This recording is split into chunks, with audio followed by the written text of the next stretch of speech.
According to the National Vital Statistic Report from June 15, 2015, the percentage of all births to unmarried women was 40.6% in 2013. Why is this number so high? We'll discuss this next on Women Against Maternity Fraud.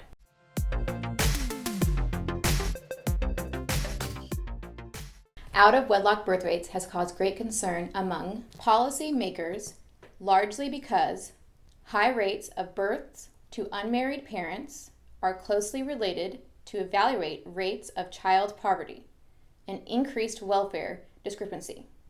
Children who do not have a legal father, also deprived of other benefits, including the physiology security of knowing both parents, the economic security of child support, Social Security, and veteran benefits, potential health insurance coverage, knowledge of medical history, and social identity.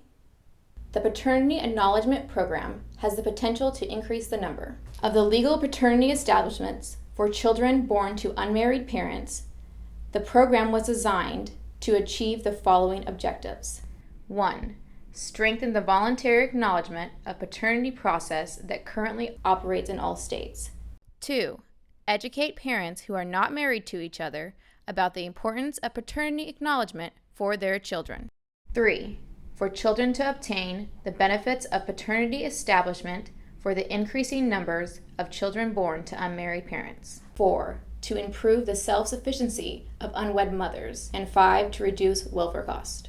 Good intentions often have obtained consequences, and while this program may have started with good intentions, the in-hospital paternity acknowledgement programs were not designed towards providing protection to men, and men must understand and acknowledge this. In-hospital paternity acknowledgement can be a real benefit for parents and children, but only if the program is well designed. A program that fails to screen out false paternity establishments score a temporary statistical victory for the state, but causes enormous financial burdens and emotional cost to the victims of false establishments. Hospitals do an exceedingly good job of making sure the right mother is connected to the right baby. Any visitor to a maternity ward will observe that footprints are taken, identity bands are placed on mother and child, nurses are staffed and guarded by 24-hour surveillance cameras.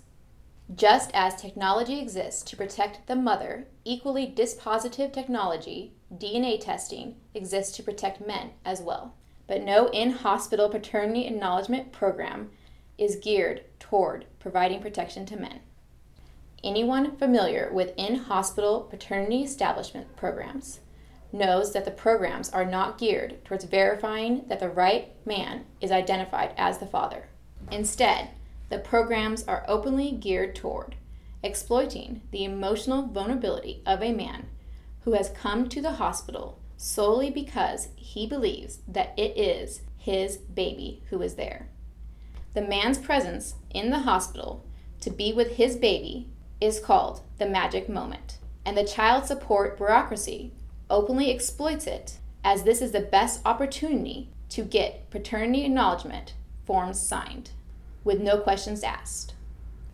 As explained by the United States Department of Health and Human Services, the experience of the states indicates a father of a child born to an unmarried mother is more likely to be present and to admit to paternity during the time surrounding the birth than later on. We are not requiring genetic testing for all births as a means of preventing fraudulent acknowledgments. Furthermore, we are not requiring hospital-based programs to offer the option of genetic testing as part of the hospital-based programs. The man has come to the hospital solely because he has been led to believe that his baby is there. He is proud, excited, trusting, and he signs the paternity acknowledgement form without first demanding a confirmatory DNA test. From that moment, actual paternity becomes irrelevant. The paternity fraud victim is trapped. What can we do to make this well-intended program better? Since the baby is already present at the hospital, for less than $100, a DNA test could conclusively establish the identity of the baby's father. The baby needs that information for medical reasons. including the possibility of inheriting defects and disease. Shouldn't the state want the information to ensure that the child is as correctly matched to its father as to its mother? The paternity fraud victim surely wants the information right away, rather than after years of doubt, expense, and litigation, not to mention the heartbreak to all involved. DNA testing should be an automatic in all births and should be a mandatory precondition to a valid paternity acknowledgement. Because courts are wildly inconsistent and greatly troubled by the perceived difficulties of paternity establishment, the best situation is to get things right at the front end. Fewer false establishments will serve all interest.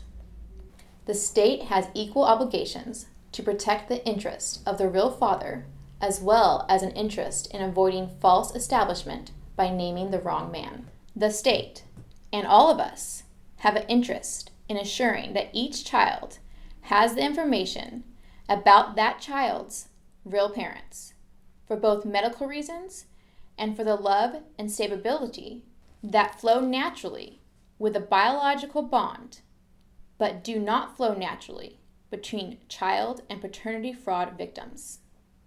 The temporary statistical advantages of getting the numbers up for federal incentive money does not justify the injury inflicted upon innocent people through false paternity establishment. Healthy families are the foundation of healthy communities and societies. Visit our website, become a member. Help us to help paternity fraud victims, because paternity is important to you and to children.